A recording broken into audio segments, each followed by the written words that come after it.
So I'm Cynthia, and I'm the host of the reality series CPS Horror Stories. I'm not an attorney or a social worker, but I'm a mom who had her kids kidnapped by CPS. After 2 years of fighting, I did get my kids back.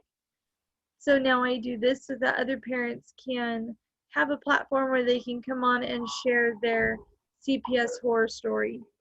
So, Amanda, can you go ahead and introduce yourself? Yes, my name's Amanda Freeman, and I actually have 5 children. I've got 4 of my own, and I got custody of my ex-husbands from a divorce. I have 4 of them in the house still. CPS kidnapped my daughter on December 24th, 2018. Basically, the reason we got a divorce was because my ex-husband was messing with the children, and I found out. We were working opposite shifts, and I found out, and I reported him to social services. I did everything they told me to do. They said that we were doing a great job. Eventually, I followed therapist recommendations. Like, we had intensive in-home, crisis stay, everything you can imagine. We had every service available for her. And eventually, the police got sick of dealing with it and called social services. On the night of the 24th, I just got back from Ohio watching my sister pass away. And I took the other children to safety, and I checked on her every 2 hours. And when I returned home, there was a police officer doing a welfare check. I asked him not to leave until I got my bed, and the police officer told me it was my child to deal with it. Within 5 minutes after he left, I was dialing 911 because she assaulted me again. And social services removed her that night. I appealed the case, and the therapist who actually told me to leave her home alone went with me, and that she should not have been left home alone and kept the neglect charge. After that, I fought, and I did everything I was supposed to do, and they ended up sending her to a new home where a bunch of bad stuff was going on. Like, the adults would take showers together in front of her. She ended up getting removed from that home, and they called and asked if I wanted a visit. And I said, I'd love to have a visit. Well, 2 SUVs showed up in my driveway and dropped off my child and dropped off all of her belongings. And they said, this is an extended visit until our court date in 2 months. So once a month, they would come to the house and check on her, and they said everything was great. My 1-year probation hearing 2 days before social services was supposed to be out of my life, and her behaviors had continued, even though we were doing therapy and everything we could possibly do. And at that court date for her probationary hearing, the judge ordered her into therapeutic foster care instead of jail. This time has been a complete nightmare, and every foster home she's been in, there's been severe issues. Car accident with the first set the second time, but it was like one big extended time where she had to be cut out of the car. And I demanded that she go to the hospital because she was complaining of belly pain, and I thought she may have a seatbelt injury. They told me no, that she did not need to go to the hospital. And I pushed the issue, and they finally agreed to take her to a walk-in. And I told the social worker that she needed to go to an ER because they don't have the proper equipment to handle that there. Well, they wouldn't listen, and I drove all the way to Williamsburg from where I live, which was about an hour. And as soon as the doctor, he came in, he said, why aren't y'all at the ER? We don't have the proper equipment here. So then we drove to the emergency room and wasted valuable time. And she had a concussion where she had to abstain from certain activities for weeks. Now, if she hadn't have gone, God knows what would have happened. There's been numerous more incidents of neglect. Most recently, she called me on Thursday night and told me she was going to commit suicide, and that she just wants to be home, that she can't do this anymore. And I tried to call the social worker. I tried to call UMFS, which is a foster system where they work with high-risk teens. Well, nobody would answer their phone. So thank God I had a home phone number, and they did a reverse lookup and found my child. Well, when the police got there, we were on video chat with her on the computer, and she told the police officer that she was suicidal. The foster mom was more concerned about who called the police and demanded that she was not going to talk to the police officer alone. So she ended up going to the hospital. where they released her, which we're thinking it's because the foster mom was there the whole time, and she has voiced that she's afraid of this foster mom. Well, she got released, and they immediately moved her to a new place. At 12 o'clock at night, I got a phone call saying, refusing to get out of the car. I needed to talk her down. I tried to talk her down. It did not work. They told me they would inform me where she ended up. The lady from UMFS was screaming at the phone saying that she was going to take her to jail if she didn't get out of the car. So I stayed up all night long worrying about what was wrong with my child, to find out on Monday that she was in Emporia in a foster home. So I demanded to talk to my child all day yesterday. Finally, at 4:42 in the afternoon, I got a phone call from social services, and this mom, there's bed bugs in this home. My whole body's covered with bites, and I'm squishing them on my sheets. She says, I haven't eaten since I got here Friday night because this lady's broke. There's no food in the house. She said that she doesn't get out of bed except to take a shower, and when she showers, the fire alarm goes off. I called social services and I voiced my concerns with all this because after they hung up with me, they never even called me back. They told me there's no reason to believe that there's bed bugs in the house. I asked if they checked. They said no, but this is a certified foster home. And they said the reason sleeping every day is because she's tired from Friday night. Well, this is Tuesday. That's 4 days in bed all day long. She has not eaten that we know of since Thursday night, and social services confirmed that today and said she's refusing food. And I said, don't you think that means that she needs some mental help here? And they said, no, we don't think so. On top of that, because when they moved her, they never provided her a computer. And with the whole coronavirus thing going on, that's how she's doing her school. So she has no access to a computer anymore, and she's way behind on school. I have called my congressman. I've called Richmond, the office that's supposed to be in charge of these people. Nobody will call me back. I've called the social workers. Nobody wants to tell me anything. So I don't know what to do at this point. I do want my child home, but right now my main concern is getting her the mental health she needs. She was removed based on delinquency because she wouldn't go to school. The police could not even get Maya to go to school, but I kept in contact with the school the whole time. And right now she's delinquent, not attending school. She hasn't been to therapy in 8 weeks. She is getting no mental health care at all.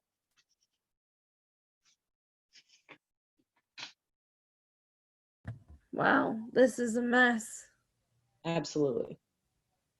You feel so lost as a parent. Last night when I had that phone call where she told me she was covered in bug bites and she was crying and she hadn't eaten and she has not gotten out of bed except the shower, like I couldn't sleep. And I thought for sure that somebody was going to call me back and assure me that they'd check on these things, and nobody called me back. And I called this morning and they just acted like I was an inconvenience, and we have no reason to believe any of that's true. But if that was in my house and that was happening, they'd be on my front porch. I live my life in fear. I've got 4 other kids at home, and there's no problems with these children. We went through the same abuse with the other kids too. And I've done everything, the therapy to get them help, and they're doing great. But I feel like they're giving her more trauma, bouncing her back and forth. She's moved 13 times, and 3 of those in the last month. And this week she's supposed to move for the 4th time in the next month. But there's like nobody to cry out to. You can't call a superior. Nobody calls you back. Wow. But isn't it crazy how they come and rip your kids out of your home with one phone call without proof? Yeah, there's no proof. Like, even the therapist stood up for me and said, look, I told her to do this. And if your counselor doesn't know your mental health, then who does? Because that was their excuse. Due to her mental health, she should have never been left home alone. I have 4 other kids to keep safe too. And behavior has gotten like so bad at points. I'm talking about when I'm trying to drive down the road, her grabbing the steering wheel or dragging me across the front lawn by my hair. And I have to protect the other 4 too. But I want her to get the help she needs. And actually 3 years ago, before this ever even happened, I had a doctor's recommendation for her to go into a residential facility for a year. Well, Middlesex Social Services told me that they refused to pay for the educational portion because I pay taxes in Middlesex. Middlesex would be responsible for that. But they just didn't have the money. And then 3 days later, I got a phone call to come into the office, but nothing was wrong. And they had drafted paperwork to send to the court, even though there was no open case against me at the time. And they told me they were going to take away my medical rights. And I ended up hiring a lawyer, and I won that because I was told that was illegal. That if they don't have a case against you, they can't just ask to take away your medical rights from the court. So I feel like if they had paid for residential 3 years ago, we wouldn't be going through what we went through here now. But how sad. We should be able to get support from the state and not have to worry about where it's going to take us. Absolutely. I mean, I feel like if she was delinquent in my home, she's delinquent now too. How is this helping? And moving her around so much, that's just not stable. I mean, we own a home, you know? I mean, I am a single mom, but I own a home. I put food on the table. I provide for the kids. They have clothes on their back. There's been no other issues. Everybody attends their therapy. Maya in my home never missed one therapy session ever. What has caused her to be like this? Did she go through some kind of trauma? My ex-husband raped her and our other children. We were working opposite shifts, and I didn't know about it. And I know you said I found out because he went to the store with. I'm sorry, what? I know you had said he had done some stuff, but I wasn't sure exactly what happened. So she was raped. Yes, he's spending 3 life sentences in prison. He's totally out of the picture. I got him out of the house as soon as I found out. And actually, when that happened, I went to social services for help, and I had to go there 3 times because they told me they couldn't do anything or even go talk to her till she made an admission. So I ended up driving to Richmond, and I took her to a gynecologist that specialized in teen trauma, and that's how we got the admission for social services to step in and help me, because both of our names were on the house, and I couldn't get him out of the house. So, but we went through trial. Was he their biological father? He's everybody else's biological father. Did he rape or molest the other children? Yes. 4 of the 5. Are they all girls? 1 is a boy. The 5th one? Yes. No, he was sodomized. The boy was. The only one he didn't mess with was his daughter from his previous marriage that I now have custody of. She's 19 and special needs, so she'll be with me forever. Wow.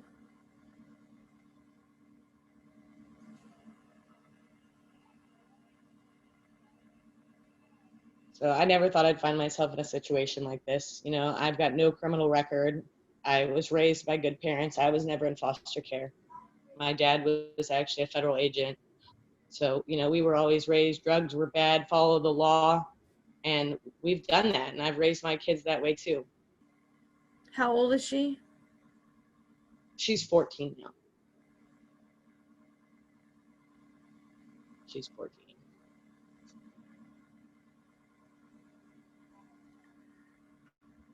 Wow. And then to put her in a foster home where they're taking showers together and stuff. Oh, yeah, there's been many bad foster home experiences. The previous one, there was a teenager throwing tampons at her. They were up all hours of the night. She would call me at 2 o'clock in the morning, and they were screaming. And some nights they wouldn't have food. They weren't allowed to eat after 3 o'clock. There was motion sensors on the refrigerator. The house before that, she had a $15 a month budget for groceries, and she sent me pictures where there was sticky notes on the fridge that said you're not allowed to eat. And she lost 10 pounds in the last 2 weeks, according to the doctor.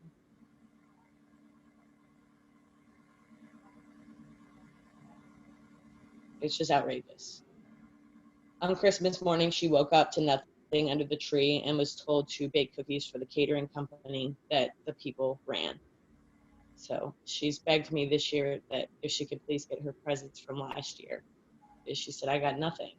And it's sad because before that, even though her age, you know, is older, she believed in Santa because I have a special needs child with autism, and so they all have.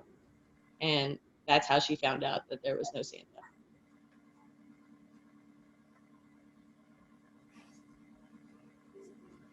Wow. It's sad and it scares me because I apologize, I have a cold, but You're fine. my daughter, who has gone through so much, is 10 and a half and already shows signs of like anger and stuff, you know, and it's scary to know It really where. is. I love her with all my heart, and I would do anything to help her. And she's taken a lot of children that are sexually abused, demonstrate sexual behaviors a lot earlier than other people would. And she even had to have all of her classes switched at school because she got caught doing it at school. And it's like, where is the supervision here? Like, who's going to make sure these children are safe? Because social services isn't doing it. Like, it's all about a paycheck.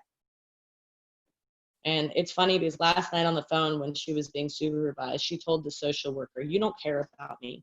All you care about is your paycheck. If you cared about me, you'd come get me out of this bug infested situation right now." And they didn't say. So, did you get to visit her? I have visited her one time since the whole thing began, and that's another situation. The previous foster parents that she was at until a month ago would not let her talk to me on the phone. They told her, and she relayed it to me, that they needed a paycheck and that if she called me, they would take her cell phone away. Social services doesn't believe that either. I feel like she would have already been home if she had been able to communicate with me. As soon as she got taken out of that foster home and knew she wasn't going back, she was calling me going, "Mom, help. This is what's going on." I had my last visit with her last Wednesday, and that was the first one they've given us. And she sounded very, very mentally unstable. It was all about this boy and how he broke up with her and what was wrong with her while we were eating Mexican food. And I tried to let her know that she was beautiful, that it wasn't her, that, some boys these days, they're just not as mature as girls are. But that was our only visit. We're supposed to have one tomorrow, but now they tell me it's up in the air because they don't want me to upset her. And really what it is this is the first time in my life that I've fought back because I was terrified of losing my other children. But now I've decided to leave it in God's hands, and I'm fighting. Wow. Are you there? Yes, I'm here. It cut out for a minute. Yes, I'm fighting. I've called the governor's office, the senators, our local congressman, Rob Whitman. I've called him. I've called Richmond. I'm doing this right now because I don't know how else to get the word out there. I put it online because on Friday night, we had no idea where my child was. Monday morning, when I called social services, they told me they did not know where my child was. They said, "We haven't received any updates. We don't know. UMFS was handling it." And I said, "But y'all are the ones with custody. How do you not know where my child is?" So at that point, we put it online because I wanted to find my child.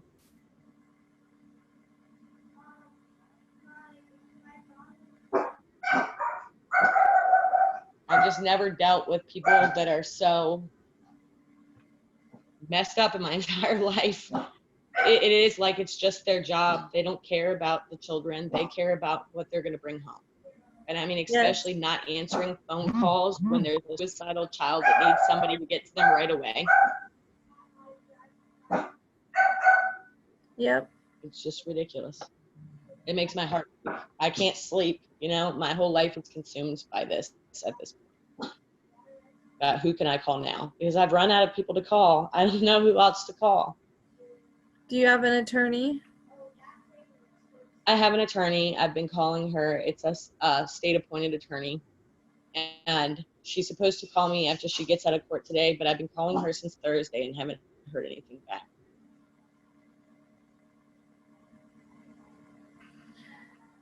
Did you have a case plan of things that you had to do or anything? Before they dropped her off on my doorstep the first time we did, and I've done all of that, it was basically just make sure the kids are in therapy, but they already were, and we just continued the therapy. I have a therapist. I mean, there's not much they're telling me to do. Every time we go to court, they say, "This isn't an issue of mom being compliant. Mom's very, very compliant. This is an issue of cooperating." Well, now that I'm out of that house, she has been cooperating, but I mean, her mental health issues are really starting to show. And if they're not going to give her back to me so I can get her the mental health they need, then they need to take care of it. And I told him yesterday, I said, if something happens to my child because of her mental health while in foster care, you're going to have a huge lawsuit on your hands. Good for you. But as of this morning, it doesn't seem like I'm getting anywhere after talking to them. The lady told me they don't believe anything, and she'll be out of the house to move to a new house within a week.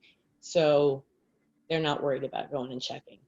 So at this point, no food since Thursday. She's been in her bed since Friday night and has only moved herself to take a shower. And she's covered in bug bites from the bed bugs. Wow. So I really appreciate you having this platform to be able to do this, because people need to know, like, CPS is not their friends. They try to be nice at first, but that's not their agenda. No. It's all about them. Absolutely. I'm hoping I get to see her Wednesday, and I told her that if I get to see her Wednesday, which I'm really not thinking it's going to happen, because I feel like now that I'm fighting, they don't want to deal with me anymore. But I told her I'd bring her some bath bombs and some shower gel, since her shower is her only out. She says she's not allowed out of the house, and she's not allowed to talk to anybody on the phone. She said she's not even allowed to call her guardian ad litem, that they won't let her. Why does the fire alarm go off when she takes a shower? I guess the steam is setting it off. It's an older house and it's malfunctioning.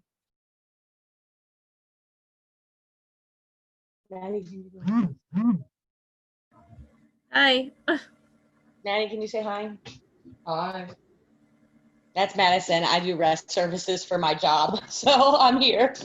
Isn't that funny? My job is taking care of a disabled child, and like, I think that's awesome what you do though. And you get to do it all from home. I actually come over to their home. His mom is my best friend, and she's been a great supporter through this whole thing. You know, she started bawling her eyes out, and she's like, "Oh my God." And I was trying to hold it together because I didn't want them to say that I was upsetting her, because that was their whole thing, why I needed to be supervised. So I tried to hold it together because I wanted her to tell somebody, so maybe somebody will help. But they're not even letting her have her Zoom appointments with her therapist right now. They haven't provided her the computer back from the previous foster home. How old is he? How old are the people that you work with? He's 20. 20. But I've been with him for years. I've known him for 10 years. I'm tall, funny. You're what? I'm high, tall, funny. He's high, tall, 20. Wow, that's awesome. Yeah, he's awesome. I worked with. Hello.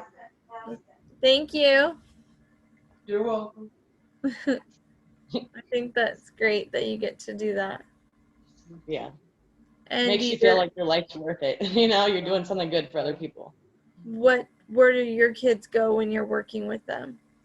They come with me. That's the great thing about the job. Since I'm a single mom, I can bring them with me. That's awesome.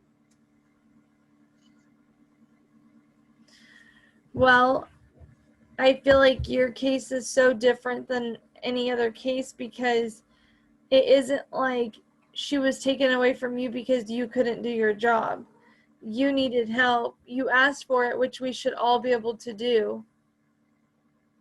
I just don't understand. Like, I always thought police officers were supposed to help you transport when you needed a mental health eval. And I don't understand why it's so hard to get your child mental health.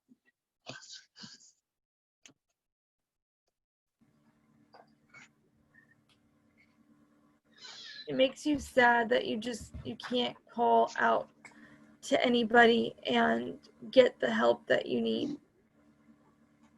Absolutely. So I'm just going to keep on praying and looking for more numbers online, and hopefully this will help. If anybody knows what to do at this point, I'm just lost. I mean, even my therapist says that this is wrong, that something's wrong here. Yeah, but it's like nobody's ever willing to stick up. No. And there was a potential placement in Texas who was a family member, and she's been helping me fight, even though I'm not there anymore. She's decided that she wants to come home since she's out of that previous foster home. And she called the people she works with in Texas, and they said to call the child abuse hotline. So I tried that, and at the end of the call, they said, we're submitting it to social services. And I said, but aren't you submitting it to the superior who's giving me a hard time that won't help my child? And he said, yes, ma'am, that's how it works. And I said, that's not going to do anything. I said, so who can I report abuse against social services to? So they gave me another number. So once we get off the phone, I'm going to do that, because I've been working on this all day. Well, I'd like an update if you can. Absolutely. Does I'd that love sound to. good? Yes, ma'am. I appreciate all you do. Like, that's awesome that you took a bad situation and made it into something positive. I appreciate it. I want to help because I was one of those parents that didn't have the help. That's where we are. I've tried everything. And, you know, like, my parents are very supportive, but they don't know what to do either.